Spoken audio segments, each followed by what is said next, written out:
Привет, физкультурники! Сегодня мы с вами будем говорить о функциональном тренинге или о кроссфите. Для меня функциональный тренинг и кроссфит – это все одно и то же. То есть те, кто считает, что это разные вещи, они ошибаются. Это одни и те же вещи. Окей? Глассман, когда создавал кроссфит, он создавал его, как для меня, как мне это понятно, в общем-то, для двух вещей, основных таких вещей. Да?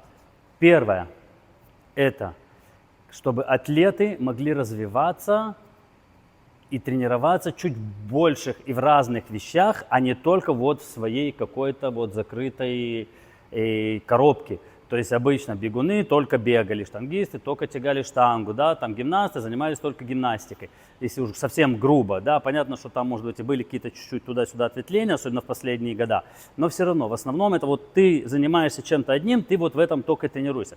Глассман сказал, что нет, так это не подходит, и тренируясь гимнасту со штангой, он становится сильнее, он становится быстрее, он может делать лучше свои упражнения, которые он делает в гимнастике. И так с любым спортом. То есть он хотел, чтобы люди, которые занимаются каким-то определенным спортом, тренировались не только в своем спорте, но и в дополнительных каких-то вещах, таких как то, что мы тренируем в основном в кроссфите. Да? Это, если совсем коротко, у нас есть кардио, у нас есть силовая и у нас есть гимнастический. Три основных направления, которые мы работаем и тренируем в кроссе. Понятно, что это все еще там разбито на скорость, силу, выносливость, ловкость, реакцию и все, что вы там еще хотите. И уже если совсем разбивать по мелким. Но в основном это вот три вот этих направления. И во всех их мы тренируемся. И мы не просто в них тренируемся, друзья. Мы их между собой мешаем, делаем один большой салат и его выдаем как метку, как тренировку. И в этом тренируемся. Таким образом, мы не только становимся лучше в том, что мы делаем обычно, там, скажем, если гимнаст, там только гимнаст, да, но и во всех других аспектах тоже. Поэтому в этом смысле кроссфит мне очень нравится, так как в этом плане ты не просто там какой-нибудь пауэрлифтер, который может поднять там 400 килограмм. Круто, сабаба, как бы круто, хорошо. Дальше что? То есть мне то, что я могу поднять просто 400 килограммов, это ничего не приносит. Как бы, окей, я поднял, я крутой. Но если при этом все, я могу поднять не 400 килограммов, скажем, да, а 250. И при этом я могу там делать выходы, достаточно быстро бегать, и делать какие-то упражнения еще там разные из тяжелой атлетики. И все это я могу делать. И очень легко, и нормально, и по кайфу, и с хорошими весами, и с хорошим временем, то почему нет? Зачем мне нужно только вот это? Это моя личная философия, каждый остается при своем мнении, друзья. Вот, но сегодня разговор больше именно о кроссе как о функциональном тренинге. Итак, во-первых, давайте разберемся, что такое функциональное движение. Функциональные движения – это те движения, друзья, которые мы с вами выполняем изо дня в день. Все вот, что вы знаете, где-нибудь что-нибудь достать с полки, присесть, что-то поднять с пола, пройти, поднести что-то, взять что-то тяжелое, отнести куда-то, да. Всякие вот такие движения, все, что мы выполняем с вами изо дня в день, это функциональное движение. В чем заключается функциональный тренинг? Он заключается в том, чтобы те движения, которые вы делаете каждый день, усилить вас в этих движениях, чтобы вам было их делать легче, проще, быстрее и так далее. Окей? Поэтому функциональный тренинг и также кроссфит в этом всем, он именно заключается вот в этом всем. Кстати, вторая вещь в кроссфите, которую я вам не сказал, кроме вот спортсменов, еще у Глассмана была, это что именно вот часть, вот эту функциональную часть усилить, дать людям возможность тренироваться так, чтобы они были просто обычные люди, более сильные в тех своих делах ежедневных, которые они выполняют. Потому что на тот момент, когда кроссфит появился, да, были качалки, но в качалках в основном чем занимались? Правильно, качали мышцы. То есть там были, конечно, какие-то функциональные движения, но вот именно тренироваться в них для того, чтобы было тебе легче в повседневной жизни, такого не было, такой философии даже близко не было. Они просто качались, они просто накачивали мышцы. И очень много движений там были даже односуставные, которые, в общем-то, в повседневной жизни мы используем намного меньше, потому что функциональные движения в большей своей части, они не односуставные, они многосуставные. Там участвует много количества мышц, несколько суставов, и этого в обычных качалках не было. Поэтому он принес он чуть-чуть это все изменил и принес другую философию. Вот. Поэтому, значит, мы выяснили, что такое функциональное движение. Еще раз, функциональный тренинг – это те движения, которые мы тренируем так, чтобы, то есть это те же самые движения, которые мы повторяем в зале и тренируем их для того, чтобы их было легче использовать в повседневной жизни. И кроме всего этого, мы тренируем те мышцы, которые также работают на основном в повседневной жизни. Если мы просто занимаемся кроссфитом или функциональным тренингом для себя, скажем, чтобы просто быть сильнее, быстрее и так далее. Вот. И сегодня я хочу с вами разобрать пару вещей, которые я встречаю в зале очень часто. Движения вроде самые простые, самые элементарные. Технически они не самые простые, сразу скажу. Но, в общем-то, это те движения, которые мы делаем. И люди реально не умеют их делать. И люди реально начинают с ними путаться. И люди начинают как-то там улетать непонятно куда. Поэтому давайте рассмотрим. И первое движение, одно из самых простых, это как держать просто ровно спину. Окей? Вроде бы, что такого сложного? Но, оказывается, есть сложности. Смотрим.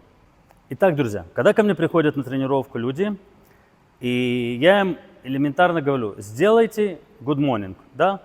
Что они начинают делать? То есть там начинается вот что-то такое, как-то непонятно. Я говорю человеку, он стоит вот так, я говорю, выпрями спину. Он делает еще больше.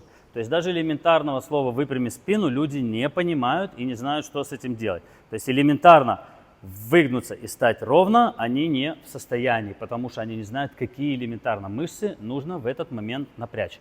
Итак, одно из первых движений – это мы должны уметь держать просто ровно спину. Во-первых, при ходьбе не ходить согнутыми, опущенные плечи, вот это вот сгорбленность, это все убивает наши мышцы, это убивает нас психологически, потому что это не дело.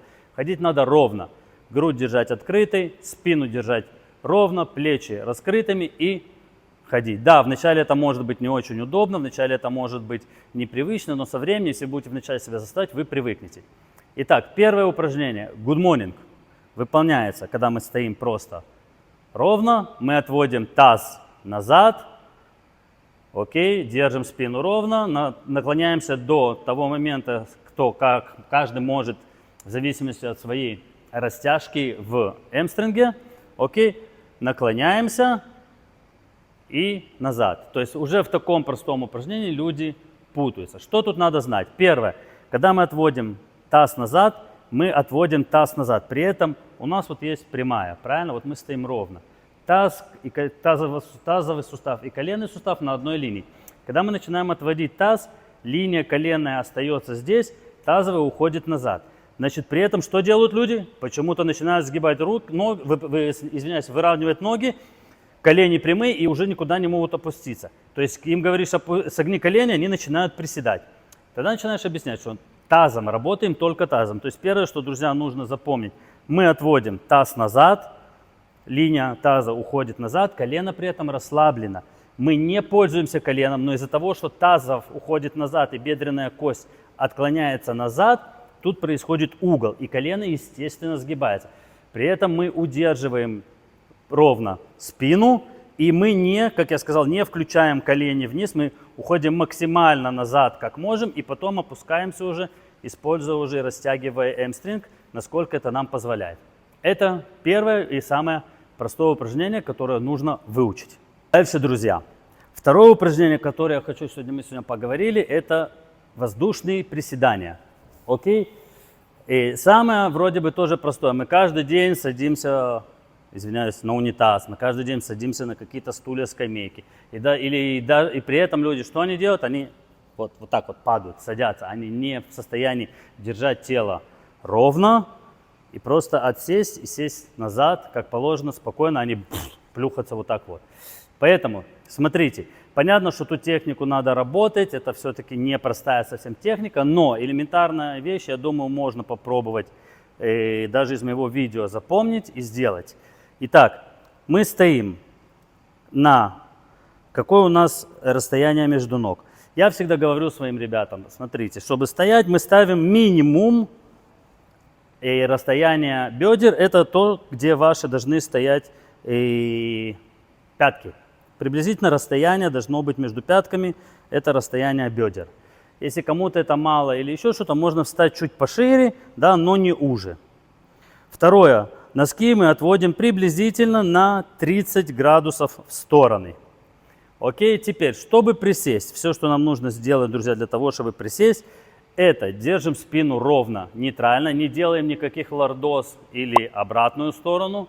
Кифоз, мы стоим ровно, мы отводим немножко таз назад и, удерживая ровно спину, начинаем просто приседать вниз. Присели, при этом колени уходят всегда.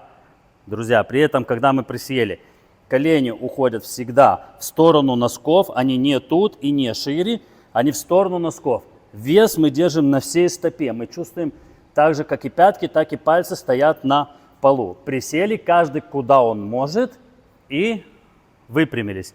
Окей? Теперь, если вы чувствуете, что вы завалитесь вперед, потому что у вас проблемы с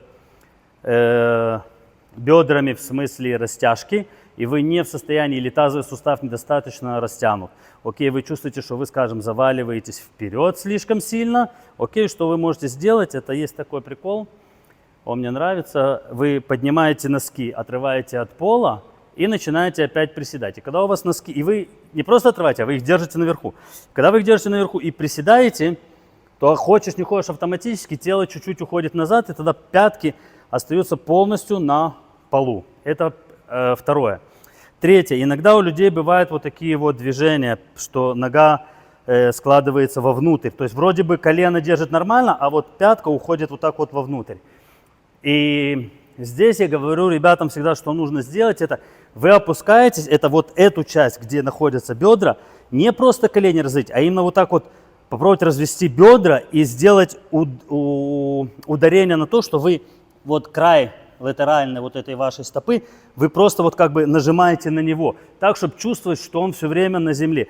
И тогда у вас будет шанс, что оно меньше оторвется. Естественно, при этом нужно работать над растяжкой вашего тазобедренного сустава, потому что это тоже в будущем вам поможет нормально присесть. Итак, элементарно, правильно? Встали, ровно, немножко отвели таз назад и ровно вниз опустились. Присели, встали. Еще такая вещь есть, когда люди начинают заваливаться немного вперед, еще можно сделать, или даже не только заваливаться вперед, а больше, когда начинают приседать и очень тяжело держать спину, и они начинают вот так гнуть спину, то есть плечи падают внутрь.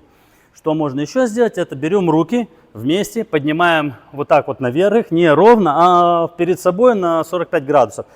И удерживая их все время наверху, мы приседаем. При этом держим, и это помогает, то есть если мы опустим руки, у нас раз плечи сложились. А если мы поднимаем руки, у нас опа, спина тоже выровнялась, грудь поднялась, плечи вверху и спина уже ровненькая. И поэтому это тоже вот такой трик, который может вам помочь держать спину ровно и вверх. И это второе из таких главных, как я считаю, движений в функциональном тренинге, который нужно освоить. Не спешите лезть, друзья, под штангу. Не спешите начинать тягать какие-то веса сумасшедшие. Все это придет. В данном случае я считаю, что поговорка именно «тише едешь, дальше будешь» работает на все 200%. Потому что чем лучше вы освоите технику, чем спокойнее и правильнее вы будете ее осваивать и выполнять, и придете к ней, тем быстрее вы придете к правильной этой технике, тем быстрее вы начнете вешать веса, и тем лучше и быстрее эти веса будут расти в конце концов. Потому что с правильной техникой у вас уже будет шанс получить меньше травму. То есть меньше шансов будет получить травму. Во. Окей? Вам будет легче это выполнять. Вы будете знать, как держать тело.